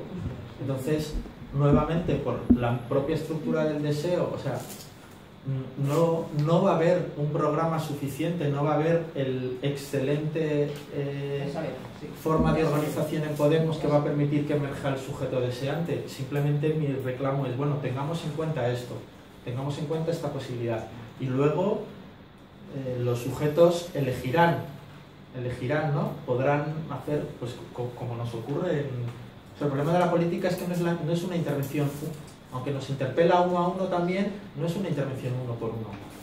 Yo ahora estoy diciendo cosas que pueden resonar y a alguien le toca y toca algo y a alguien no le toca nada. Al final los problemas organizativos vienen del uno por uno, Bueno, o sea, quiero decir que hay pastel aquí. Mi respuesta es, si hay pastel aquí, yo no tengo la solución. Esto me parece, la propuesta es tener en cuenta este mejunje del deseo y la pulsión para pensar eso.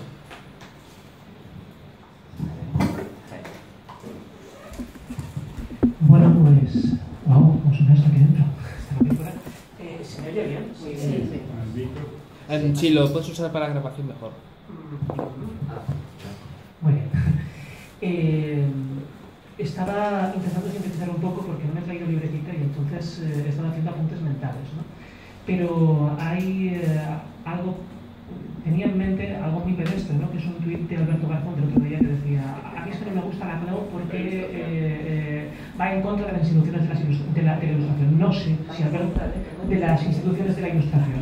No sé si Garzón tiene muy claro que son las instituciones de la ilustración. Intuyo que no. Personalmente intuyo que no. Sobre todo porque las instituciones de la ilustración son una cosa bastante compleja, ¿no? Es decir, basta con lanzarse un poquito a la dialéctica de la ilustración o a cualquier otro espacio que complejice un poquito esto de las instituciones políticas del Estado moderno, el republicanismo, el liberalismo, como para darse cuenta de que la cosa va más allá, ¿no? de cuatro notas básicas. Quiero decir, el jacobinismo y por lo tanto también la razón de Estado de corta cabeza es frustración, y lo es y mucho, ¿no? Entonces, claro, este tipo de cuestiones creo que a veces son importantes resaltarlas. ¿Por qué lo digo? Pues fundamentalmente porque escuchando a Pepe, claro, he sentido una sintonía muy clara respecto de algo que creo que me parece seguramente una de las condiciones más aberrantes, ¿no?, del pensamiento de la izquierda tradicional, sobre todo de raigambre marxiana hegeliana, fundamentalmente, ¿no?, que es lo que tiene que ver con la cuestión de la identidad. Una identidad secreta que de alguna forma es aquello que somos pero no sabemos que somos, frente a otra que nos imponen, que es falsa identidad, falsa conciencia en última instancia, ¿no? Parece como que el terreno de batalla a la hora de articular lo político se estuviese jugando en un campo en el que lo que se tiene que hacer realmente es revelar la verdad de uno mismo. Y eso tiene que ver con un espacio de trabajo que tiene que ver con lo intelectual, tiene que ver con la conciencia, con la pelea contra la falsa conciencia, con la pelea con todo aquello que son instrumentos del capitalismo y por lo tanto también de la falsa conciencia. Pero que sin embargo ignora lo fundamental, y lo fundamental es que yo me pongo a leer, yo qué sé, la sección quinta del libro primero del Capital, donde se habla de plusvalor relativo, plusvalor absoluto, y estás analizando cuáles son las condiciones de producción de ese plusvalor y te das cuenta de que eso no es una descripción teórica, es una descripción que cualquier obrero, si pudiese leer, podría reconocer como su espacio inmediato de experiencia y además como la relación de comunidad inmediata dentro de un contexto que hoy mismo, precisamente por desindustrialización, descomposición de las lógicas comunitarias, fuera del sindicato, etcétera, etcétera, no se producen en la cotidianidad. Es decir, buena parte de los problemas que arrastramos no tienen que ver con la falsa conciencia, sino con el hecho de que nuestras formas de experiencia están condicionadas por una lógica de sentido común, que es la neoliberal, que lo que hace justamente es articular relaciones de comunidad, por llamarlo de alguna forma, aunque son todo lo contrario, que son justamente aquellas que disocian o vuelven complicada una articulación del movimiento en el sentido de transformación social, ¿no? Entonces, claro, relación entre hegemonía, tiranía, dialéctica, en griego, hegemonía y tiranía son las dos palabras que sirven para describir el dominio absoluto en un momento dado. La tiranía es ese dominio que se ejerce solamente desde una parte, mientras que la hegemonía es aquel dominio que de alguna forma está consensuado o arraigado en todos los campos. Quien piense, por tanto, en la lucha hegemónica, que lo que realmente corresponde es situarse fuera para ejercer sobre lo de dentro una especie de transformación tiránica, en ese empuje revolucionario, se va a equivocar drásticamente, ¿no? Entonces, claro, esa idea de la conciencia que tiene que ser revelada, la verdad que tiene que ser anunciada y en última instancia que tiene que ser impuesta, es justamente uno de los errores fundamentales de la acción política de la izquierda tradicional, de esa raigambre, y por otra parte también una de las fuentes de frustración fundamentales dentro del discurso político de la izquierda, ¿no? Entonces, ahí esa conexión fundamental, ¿no? Es decir, ¿qué pasa con esa identidad o esa búsqueda intelectual por la conciencia, por la identidad o por la verdad revelada, que de alguna forma nos sigue arrastrando? Cómo de alguna forma el discurso político de Podemos, vinculado precisamente a las experiencias populistas o a ese espacio que transita de lo intelectual a lo emotivo y por lo tanto del espacio de la revelación de la verdad al espacio de la comunión de los afectos, puede estar articulando en otro sentido. Y eso me lleva a la segunda pregunta, a la segunda cuestión, que es mucho más rápida y que tiene que ver con, yo no soy versado en psicoanálisis, Pilar Rosa de Bien, que siempre me recomienda que me vaya al seminario 3, todavía no lo tengo leído, el 1, claro. Entonces, desastre total y absoluto, ¿no? Es una broma compartida. Está clave todo esto. He estado escuchando y me ha parecido extremadamente interesante esa concepción de el deseo como algo que precisamente se transita o como algo que está a esos 2 centímetros del suelo, precisamente porque a mí me evoca a un Althusser, que es el Althusser por un materialismo del encuentro, el último Althusser, que es el que busca esa conexión materialista desde Epicuro hasta Wittgenstein, pasando por Heidegger, ¿no? Que tiene que ver también con una articulación muy deleuziana y muy spinosiana, y esa es la pregunta: ¿cuál es la relación entre esa forma de deseo y esta otra de Deleuze, de Spinoza, con respecto al deseo, con respecto a la potencia, como algo que no está en el horizonte para satisfacer una identidad, sino que está justamente justo antes, a la hora de motivar una acción y fundamentalmente también una acción política y una acción social. Es decir, un deseo que es productivo y no un deseo que está caracterizado por la falta, que nunca llega a cumplirse al final. ¿Ya has leído el seminario 1? No. Ya sabes que no sé si... a los organizadores, igual nos preguntas si... A ver, hay porque si no va a ser un poco dos palabras más, faltan 20 minutos. Quizás otra pregunta y si surge otra, pues la ronda. Yo simplemente quería hacer desde mi experiencia de Argentina, quería hacer una pregunta, porque además estuvimos muy cerca de Podemos, yo soy era de carta abierta, una de las cuestiones fundamentales, uno de los límites fundamentales del populismo es precisamente la cuestión del líder, ¿no? Tenemos líderes muy potentes que no dejan paso a otro tipo de líderes, ¿no? Me estoy refiriendo básicamente a la líder de nuestro movimiento, que es Cristina, ¿no? Kirchner. Y la otra cuestión es una cuestión que tiene que ver con la batalla cultural que nosotros perdimos, que tiene que ver con lo que vos decías, lo que tú decías respecto del cambio de discurso, de los significantes. Ahora, creo que ahí hay cuestiones muy interesantes, porque en un determinado momento la derecha, que es la más rancia, no es una derecha moderna para nada lo que nos está gobernando, sino la derecha más rancia y más bruta y más y brutal, se apoderó del discurso de los significantes de la izquierda. Y en este momento hay un significante que está, digamos,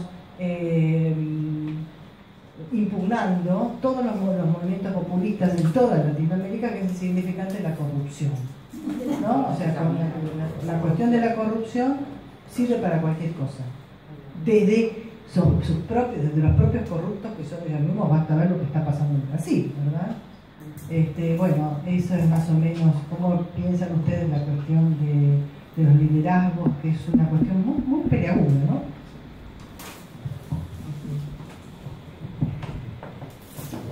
Bueno, muy rápido.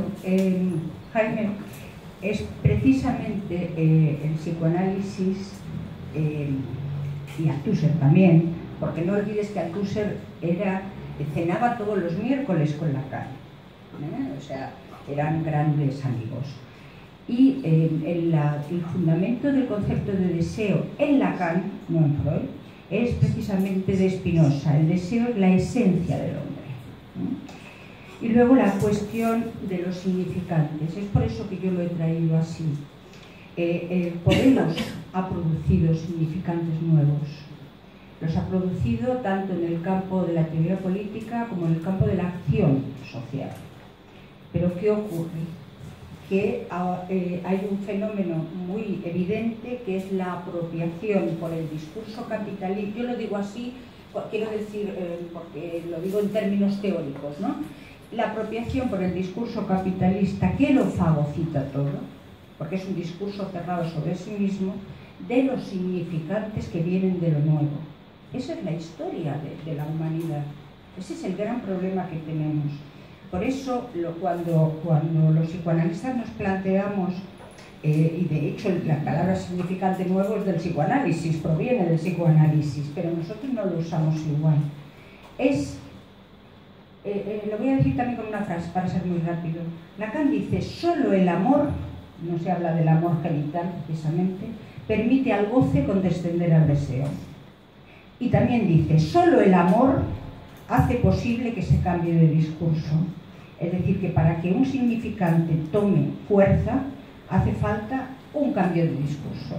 Tú decías antes, no solo el psicoanálisis, sino también, podríamos hablar del Mayo francés, podríamos hablar de la revolución cultural, de los Beatles, de todos los movimientos del feminismo, que han producido cambio improntas de significante articulados en lo social de tal modo que cambia la ideología dominante, la ideología que viene de los aparatos del Estado. Eso no ocurre siempre, he dicho que ocurre a veces. Pero Podemos es un partido que en su estructura lo ha conseguido. Hay que consolidarlo. no, más allá de los votos de la frustración imaginaria, de esto, de lo otro, del poder, de asaltar los cielos, todo eso está bien, pero consolidar un cambio de estructura, de discurso, pasando por es que no lo voy a explicar teóricamente porque es muy largo, pero creo que entiendes, porque si no, el discurso se apropia de los significantes de nuevos. ¿Cuál será? Una frase solo, pero los nuevos significantes arrastran marcos discursivos nuevos. Y esos marcos discursivos nuevos, marcos simbólicos, en ese sentido inciden en una praxis. Entonces, y eso lo hemos visto muy claro en Podemos. Es verdad que se desgastan, pensemos en la palabra casta, por ejemplo, cómo logró de alguna manera articular una identidad, movilizar un deseo. Pero no oís los telediarios que habla el PSOE, claro, el PP, todo estaba como Podemos. Pero eso tuvo un efecto en las subjetividades y un efecto en la praxis. Entonces, yo cuando le he oído decirlo, bueno, yo todavía me aferro a los significantes, es así, y creo que es una de las grandes líneas efectivas que ha tenido Podemos. Era una frase. Sobre tus dos cuestiones, la primera la comparto, pues, utilizando otras referencias, y solo haría, o sea, utilizando otras referencias, había mucha sintonía, como tú has dicho, con lo que he comentado, yo creo que sí lo había. Solo aprovecho para decir una cosa que me parece clave también. Cuando hablamos de hegemonía, estamos hablando de condiciones materiales también. Estamos hablando, lo que pasa es que reconocemos que esas condiciones materiales no están ahí dadas de manera eterna, y son hegemónicas también. Son el resultado de disputas, de cristalizaciones, de relaciones de poder, y que funcionan como condición de posibilidad de otra lucha política que también tiene que saber que los cambios políticos tienen que ver con disputas y así componiéndonos con esas relaciones de poder previas y esas condiciones materiales previas, no inventándonos un discurso que flota. Si los discursos funcionan o no funcionan, tienen que ver con que conectan con esas condiciones materiales o no, porque son parte de ellas, no están separadas. Bueno, creo que va en la línea, pero me apetecía como destacar esta cuestión materialista de la hegemonía, que es uno de los puntos que a veces se le critica a Podemos en general también. No es el discurso, son las condiciones materiales. Claro, sí, es que están conectadas con el discurso también. Bueno, Deleuze, rápidamente, el deseo en Deleuze, hay una parte muy potente que comparto y que entra en sintonía, creo, con lo que hemos dicho. El deseo como producción, como construcción de vínculos, no como expresión de una cosa que ya está dada antes. Esa mirada constructivista del deseo deleuziana, que también creo que es lacaniana, a muerte con ella. Ahora, para mí el problema en Deleuze, y sobre todo en las lecturas posteriores de Deleuze, tipo Negri y algunas, es considerar una especie de positividad natural en el deseo.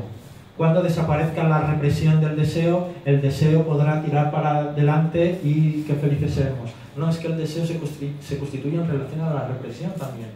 El deseo parte de una imposibilidad también. Esa causa es una respuesta a una imposibilidad. No hay bondad absoluta del deseo. Por eso tiene que haber construcción política, por eso tiene que haber articulación, por eso tenemos que pringarnos y mancharnos las manos, como comentábamos en la comida antes. No se trata de quitar el tapón de las represiones sociales y el mundo va a ir estupendo, ¿no? En relación a los líderes en el populismo, diría dos cosas también por ir al meollo de manera concreta, ¿no? Una, creo que lo interesante de los líderes es esa función de abrochar identificaciones, entonces tenemos que pensar si esa capacidad unificadora puede venir de otra manera, porque en todas las formas de abrochar y cerrar identificaciones y de dar coherencia está el riesgo precisamente de acallar el deseo, como estábamos diciendo antes, ¿no? Entonces, efectivamente, están todos esos riesgos. A la vez creo que también necesitamos esas formas de unificar y de abrochar que a todos nos ocurren. O sea, yo voy a la librería y mi deseo de leer, yo no voy a la librería y veo todos los libros, busco determinados autores. El problema sería cuando fuera a la librería y solo buscara a los autores, no prestar atención a los autores que están al lado del autor que yo estoy buscando, porque yo solo soy de Cristina, yo solo soy de... Entonces, ¿cómo utilizar? O sea, es una pregunta, es muy fácil decirla teóricamente, luego la práctica, ¿cómo lo hacemos, no? cómo utilizar figuras de liderazgo que me parecen necesarias, que me parecen imprescindibles, que cierren, pero que dejen respirar un poco la posibilidad de otras formas de identificación. No sé, cuando Pablo Iglesias dice, por ejemplo, vale, muy bien, adelante, seguidme a mí, pero esto es un proyecto colectivo, bueno, me parece una forma interesante. Está diciendo, sí, sí, aquí estamos. Bueno, Pablo de Iglesias, que yo sepa, no ha dicho seguidme a mí, no es Jesucristo, ¿no? Vale, pero esto es un proyecto colectivo y está utilizando o sea, ¿cómo hacer más poroso esa forma de identificación? Nuevamente es una salida teórica muy ingeniosa o no, que luego en la práctica pues tenemos dificultades, pero evidentemente sí hay ese problema, ¿no? El problema que tú comentas. Vale. Vale, 10 minutos, 2 preguntas más, que son Juan Miguel Companys y Esteban. La mía ha respondido Pilar bien. No es una pregunta, es más bien una reflexión al hilo de lo que aquí se ha ido exponiendo y que creo que puede resonar, ¿no? Por un lado, debo confesar mi satisfacción de volver a recuperar el famoso artículo de ideología y aparatos ideológicos del Estado, porque ya me has hablado de Pilar, si cenaba con Lacan todos los miércoles, evidentemente algo se le pegó, ¿no? Porque este artículo se publica en La Pensée en 1971 y he tenido que volver sobre él porque últimamente le preguntan que cuáles son mis orígenes en el terreno de la crítica de cine y de la teoría del cine. Entonces, evidentemente, hay algo que tiene que ver con Althusser en cuanto reformula la vieja definición de Engels de la ideología como falsa conciencia y establece la relación imaginaria. Claro, si tenemos en cuenta que Julia Kristeva, muy pegada a ese artículo que acaba de publicar, le hace una entrevista en Cinetic y da la noción de práctica significante, donde se enlaza ya los planteamientos lacanianos con planteamientos semióticos, ¿no? De análisis, que es un poco la base de donde yo empiezo a escribir, ¿no? Bueno, eso es aparte, ¿no? Yo quería solamente comentar 2 cosas. Una, que es una experiencia personal, que tiene que ver con cosas que aquí se han dicho. Cuando yo acudo al meeting de Pablo Iglesias en la Fuente de San Luis, que es una de las cosas que luego se cuentan, ¿no? Porque me pareció un momento histórico, ¿no? Pues justamente cuando llego a casa me entra mucho deseo de oír los discursos del Che. Y claro, especialmente uno de ellos, que es el famoso discurso de la ONU, cuando dice, con la voz mejor timbrada que ha tenido la política, una nueva humanidad ha dicho basta, se ha levantado y ha empezado a andar. Bien, esa idea un poco de movimiento, de marcha, ¿no? De movilizar a partir de la emoción, ¿no? Porque el mitin fue muy emocionante en muchos aspectos, ¿no? Bien, y la otra cosa es que, al hilo también de lo que aquí se ha dicho, no puedo por menos de recordar un artículo de alguien muy conocido entre nosotros, que es José Antonio Palau, que cuando te envía el mensaje, dice, ahí os dejo una columnilla para empezar el nuevo curso, pues te echas a temblar, porque una columnilla de José Antonio Palau puede ocupar 20 folios, como mínimo, ¿no? En cambio, esta vez cumple su promesa, no llega a 3, pero yo creo que es bastante sustancioso. ¿Por qué?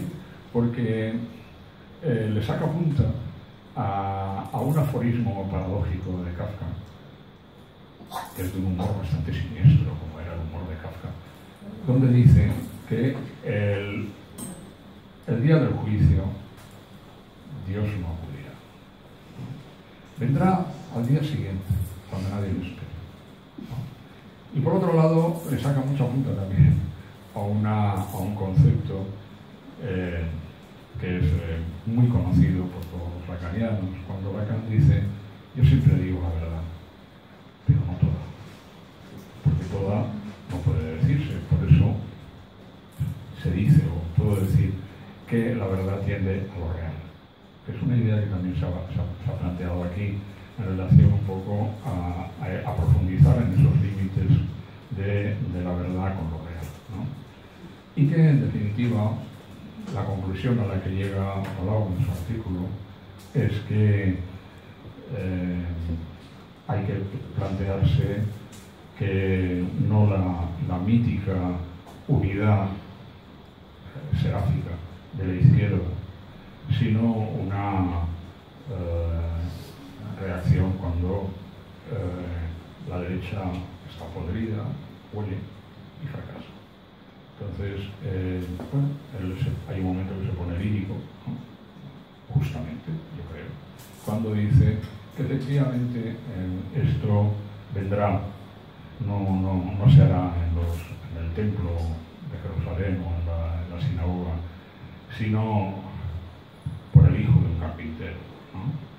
Entonces, bueno, pues yo creo que son dos cosas que me han resonado y que creo que han resonado aquí, y que tiene que ver un poco con los límites de la verdad y la verdad que tiene a lo real, y también con esa idea de que Dios no comparecerá.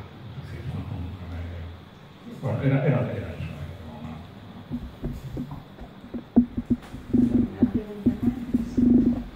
Sí, 3 minutos. Si queréis decir algo o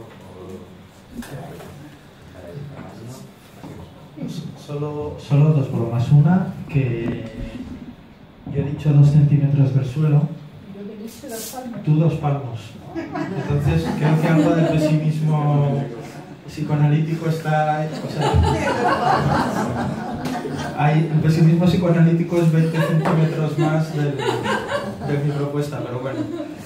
Y luego otra que este ya es peor. No, este no lo voy a decir porque es malo.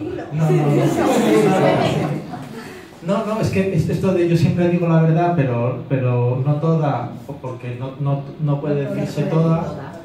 La podemos completar como todos, ¿no? Como todos, que siempre decimos la verdad, pero no toda. Pero luego pensé en esta cosa de Rajoy cuando dijo que algunas cosas eran verdad. Creo que tendríamos que decir, la sentencia completa sería: yo siempre digo la verdad, pero no toda, porque no puede decirse toda, como todas, salvo Rajoy, que miente menos en algunas cosas. Pero es un poco largo para Lacan, hasta para Lacan.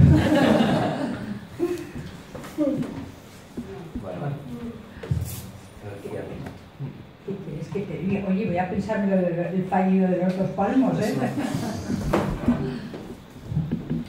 Pues con esto cerramos y dar las gracias nuevamente a Pilar y a Ece por sus intervenciones, y gracias a todos por venir.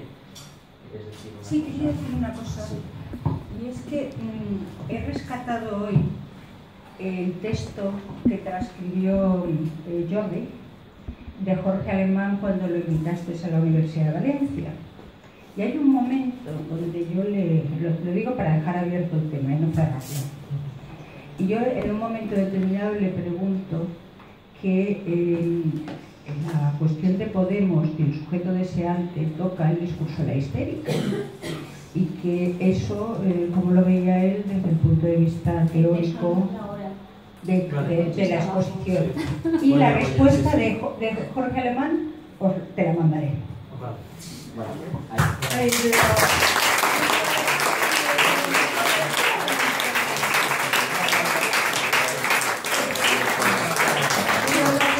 Nos dejaste una incógnita, por favor. Ah, no, pero como se va y la leo, la tengo aquí. Ah, bueno. No, dilo, o sea...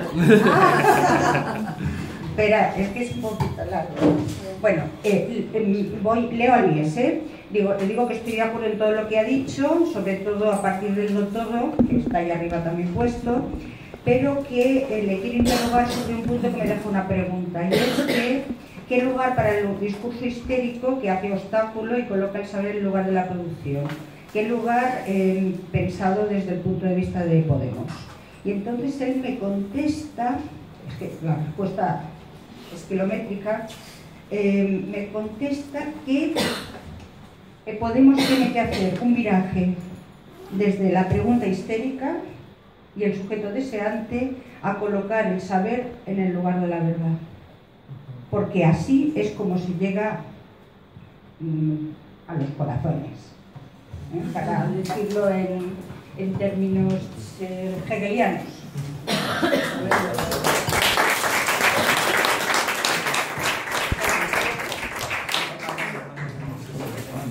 Oye, no te lo mando, te lo regalo.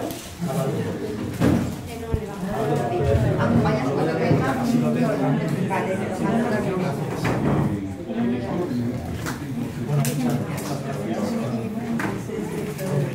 Ya